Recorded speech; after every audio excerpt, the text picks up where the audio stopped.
Levítico capítulo 11 es un capítulo que está lleno de mandamientos acerca de qué comer y qué no comer, qué animales comer y qué no comer.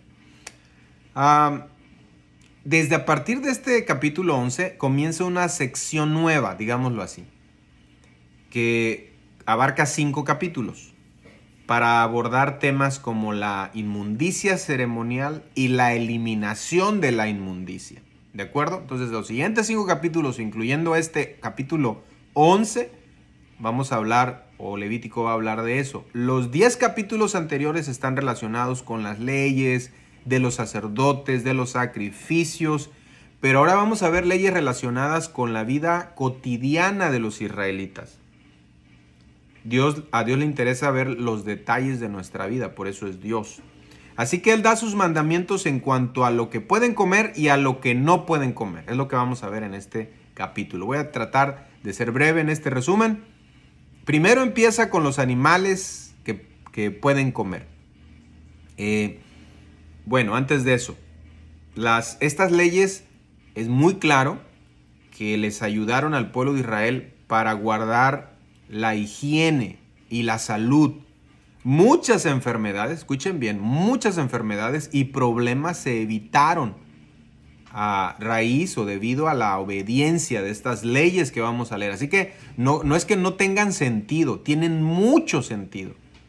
Porque en un tiempo donde la ciencia no había avanzado, donde no había tecnología, donde no había medicamentos, y además donde el paganismo podían comer sangre de animales, comían cosas horribles, Dios separó a su pueblo para protegerlo y cuidarlo. Así que estas leyes realmente beneficiaron al pueblo de Israel.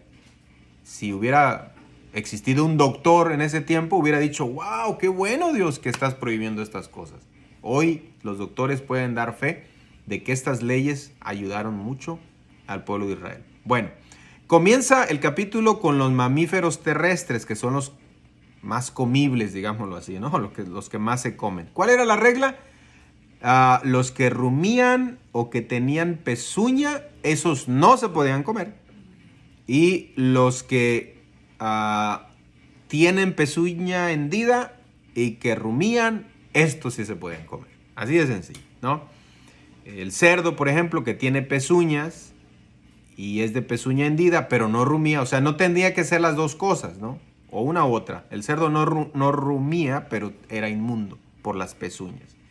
De los versículos 9 al 12, los animales acuáticos o marinos que se puedan comer y que no se puedan comer, la regla era más simple. Todas las criaturas que tuvieran, o animalitos, peces, mariscos, que tuvieran tanto aletas como escamas. Esas eran limpias, se podían comerse.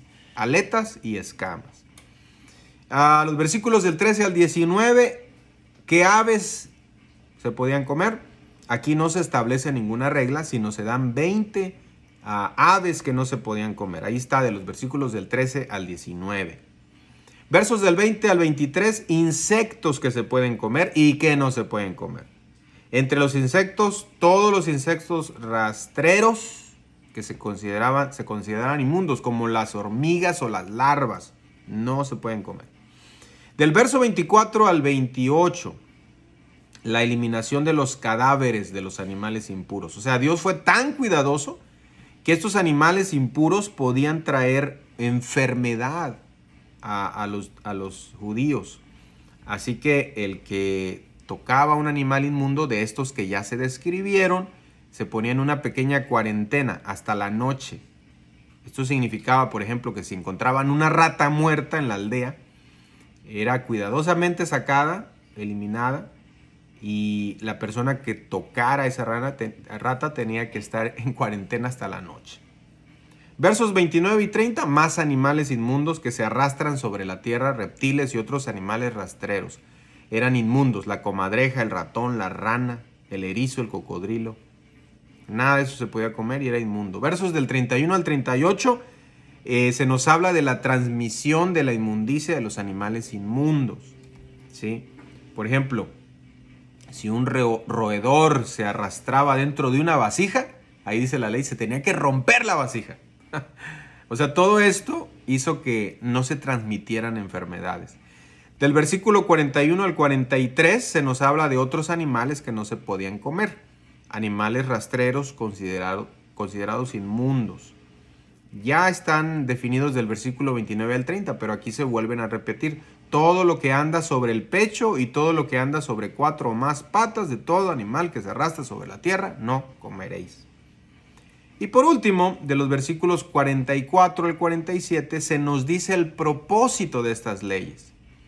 Dice, porque yo soy Jehová vuestro Dios. Él se atribuye el derecho. O sea, yo soy Jehová y yo te ordeno esto. Así es Dios, ¿sí? Esa mentalidad de que Dios nos pide permiso. No, Dios te da una orden. Punto. Yo soy Dios. Dice, vosotros por tanto os santificaréis. Un propósito de estas leyes alimentarias de Israel era santificarlos, separarlos de todos los pueblos. Esto hacía más difícil que se mezclaran con otros pueblos. Porque si un pueblo pagano venía y quería convivir con ellos, pues ellos no comían lo que los otros comían. No sé si me explico. O sea, era más difícil que se relacionaran. Así que también dice, así que no contaminéis vuestras personas. Todas estas leyes eran para no contaminar. Al final era espiritualmente. Porque así ponían una barrera entre los pueblos paganos que podían comer lo que quisieran, pero ellos serían santificados. Bueno, termino con esto.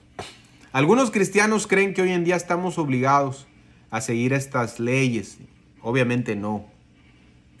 Este fue un asunto que se trató en el Concilio de Jerusalén. Si ustedes leen en Hechos capítulo 15, ahí queda claro que los seguidores de Cristo ya no seguiríamos estas leyes alimenticias o alimentarias.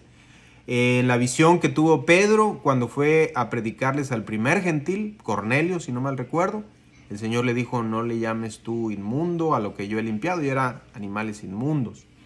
Y Pablo escribió, por tanto, nadie os juzgue en comida o en bebida. Así que no, ya no estamos obligados a todas estas leyes. Sin embargo, la Biblia nos enseña a que debemos cuidar nuestro cuerpo y que debemos usar nuestro dominio propio. Muchos cristianos, con esta excusa de que estas leyes ya no están vigentes, comen lo que sea, a la hora que sea y como quiera. Y eso también pudiera convertirse en un pecado porque estamos descuidando el templo del Espíritu Santo.